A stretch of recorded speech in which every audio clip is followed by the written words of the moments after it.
রাজধানী জুড়ে সহিংসতায় পুলিশের ৮০টি স্থাপনায় হামলা চালিয়েছে দুর্বৃত্তরা। এসব ঘটনায় ক্ষতি প্রায় ৬১ কোটি টাকা বলে জানিয়েছে ডিএমপি।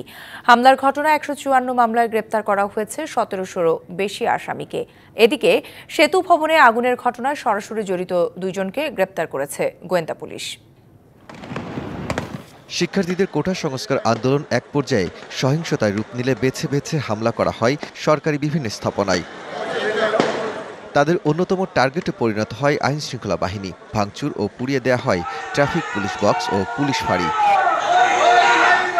হামলা চালানো হয় ট্রাফিক পুলিশের ২টি ডিসি অফিস, ৪টি সহকারী পুলিশ কমিশনারের অফিস সহ ৩টি থানা।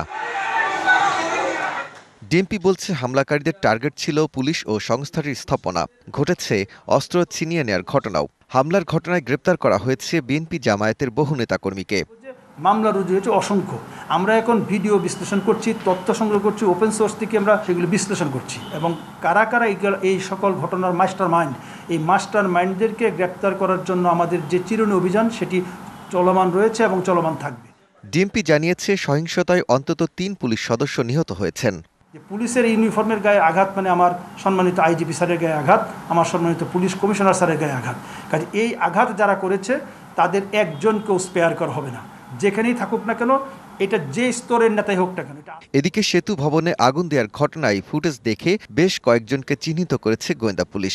এই ঘটনায় সরাসরি সম্পৃক্ত ২ জনকে গ্রেপ্তার করা হয়েছে।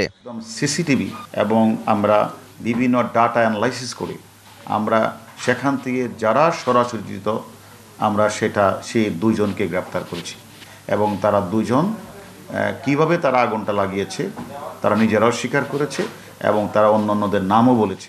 সেতু ভবনে হামলার ঘটনায় নির্দেশদাতা হিসেবে বিএনপি নেতা বরকতুল্লাহ বুলুর ছেলেসহ ৭ জন গ্রেপ্তার হয়েছে।